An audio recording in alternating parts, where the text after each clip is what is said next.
मध्य प्रदेश में उज्जैन की विक्रम यूनिवर्सिटी में शुक्रवार की शाम बेहद शर्मनाक वाकया सामने आया।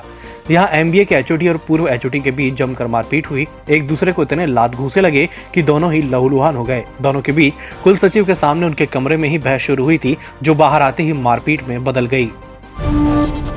कृषि कानूनों के विरोध में आंदोलन कर रहे किसानों ने शनिवार को मध्य प्रदेश में चक्का जाम किया। इंदौर, जबलपुर, उज्जैन में आंदोलन की औपचारिकताएं निभाई गईं।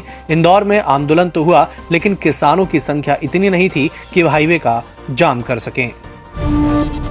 उज्जैन में प्रदर्शन के दौरान महंगाई का भी मुद्दा उठा। कांग्रेस पार्षद माया राजेश त्रिवेदी ने कहा कि गैस सिलेंडर के दाम रोज बढ़ रहे हैं, घर का चूल्हा जलना मुश्किल हो गया है, इसीलिए सड़क पर चूल्हा जलाकर रोटियां सेकी गई। इसके बाद चक्का जाम आंदोलन समाप्त कर दिया गया।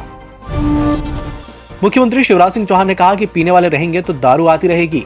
मुख्यमंत्री ने कहा कि मध्य प्रदेश नशा मुक्त प्रदेश बने, इसके लिए प्रयास कर रहे हैं। इसके लिए आपका सहयोग चाहिए। ये सिर्फ शराबबंदी से नहीं होगा। पीने वाले रहेंगे तो दारू आती रहेगी। लोग यहाँ वहां से शराब लेकर आते रहेंगे। हम नशा मुक्ति अभियान चलाएंगे, जिससे लोग पीना ही छोड़ें। पेट्रोल डीजल के बढ़ते हुए दामों और गैस सिलेंडर की सब्सिडी खत्म करने के विरोध में शनिवार को शिवसेना ने पैदल मार्च निकालते हुए राजभवन का घेराव किया। इस दौरान प्रदर्शनकारी शिव सैनिक जैसे ही जवाहर चौक से रंगमहल चौराहे पहुंचे तो यहां पुलिस ने बैरिकेड लगाकर प्रदर्शनकारी शिवसेना के कार्यकर्ताओं को रोक लिया और उन्हें गिरफ्तार कर जेल भेज दिया। शिवसेना के इस प्रदर्शन में बड़ी संख्या में बेरोजगार युवा भी शामिल हुए, जिन्होंने हाथ में कटोरा लेकर भीख मांगते हुए अनोखे रूप से विरोध प्रदर्शन दर्ज कराया। कृषि कानून के विरोध में शनिवार को किसान संगठनों के आह्वान पर देश भर में राष्ट्रीय राजमार्गों पर चक्का जाम किया गया। किसानों के चक्का जाम को कांग्रेस ने भी समर्थन दिया। राजधानी भोपाल के परवलिया सड़क पर चक्का जाम किया गया। इस दौरान प्रदर्शनकारी कांग्रेसियों ने बीच सड़क पर बैठकर वाहनों को रोका और चक्का जाम किया। चिकित्सा शिक्षा मंत्री विश्वास सारंग ने पूर्व मुख्यमंत्री और पीसीसी चीफ कमलनाथ पर गंभीर आरोप लगाए हैं। उन्होंने कहा कि तत्कालीन कमलनाथ सरकार में मुख्यमंत्री निवास से लेकर ब्लॉक स्तर तक माफियाओं का राज था और उन माफियाओं के तार सीधे कमलनाथ से जुड़े थे। भोपाल में 1.5 साल की मासूम खेलते खेलते मां की आंखों के सामने ही तीसरी मंजिल की छत से नीचे गिर गई।